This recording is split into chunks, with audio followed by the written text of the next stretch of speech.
What's up, what's up? Okay, so ngayon mag-unbox tayo ng aking order from Lazada. Order tayo ng MPOW M30.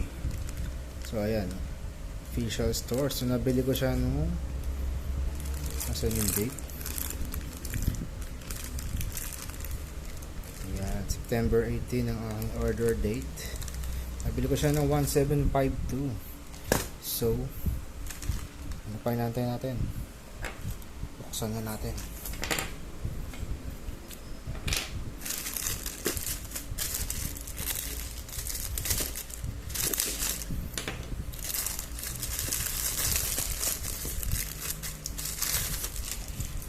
Wow!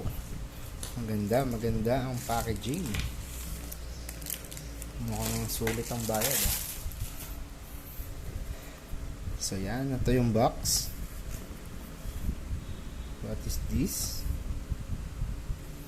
Yan, ito yung specification ng MPOW. Bluetooth 5 na siya. So maganda. Up to 5 hours and 20 hours. Grabe, solid. Solid na solid, oh. Tsaka maganda dyan, naka base plus na siya. Ay, let's go. Tignan natin ang litsura niya. Lah, wala magpakuha.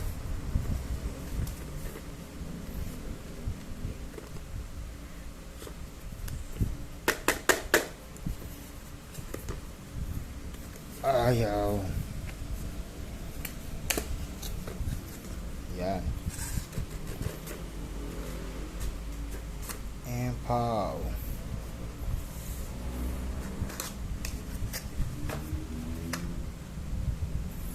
So yan, binili ko all black. All black, man. Ito na yung ear. Uy, nailaw. Wow. Nailaw, oh. Kahit di pa napaka-touch sensitive nung ano. Very light lang ang pindot, oh.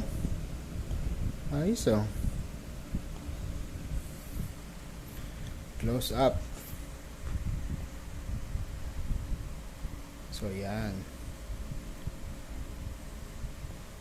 MPOW M30. Tut. At ito yung case, yung lagayan niya. MPOW logo, LED indicator, at ang isa sa pinakagusto ko dyan ay USB Type-C, baby. Very nice. Oh. Nice, magnetic case. Kita ba?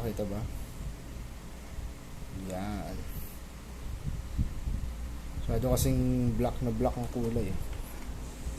So yun, nailaw siya ng blue or white.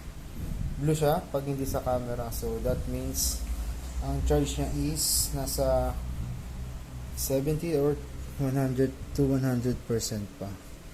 Try natin kung mag-charge yung ano, earbuds. Ganyan palang lagay. Hindi marunong. Nice. So tignan natin yung ibang laman ng box nakasama sa box. So ayan, extra ear fins. Open natin. Oh, very sticky.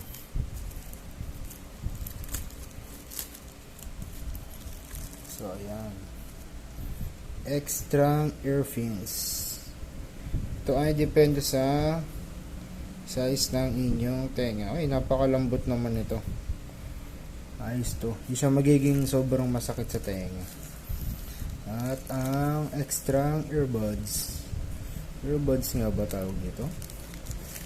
Ano nga bang tawag dito sa ano ito? Yan, para sa ear tip. So yan, so iba-iba rin size yan, depende sa tenga. At syempre ang USB Type-C cable ng MPOW. Very nice. gamit natin yan lalot sa phone natin. So ito yung operation manual niya. Ayos ba? Ayos. So, yan yung LED indicator. Ito yung kanina 75 to 100. Ito yung charge nung case nito. Tapos ang maganda dito ay warranty card. Legit ba? Legit yan kasi binili ko to sa MPOW store. Grabe, diba? So, kung mga instruction manual, hindi naman natin kailangan basahin yan. Kayo na ang bahala dyan kung bibili kayo, mga interesado kayong bumili. So, ito lang naman ay isang unboxing experience ng ating MPOW M30. Oops, sorry, medyo magalaw yung camera ko. Kasi ako naka-tripod eh. So, ayan, ito ulit, once again. MPOW M30. Ting! Solid. 1.7. Abangan na lang kayo sa update ng aking post regarding dito sa music and pairing niya. So, once again, thank you sa pag-view.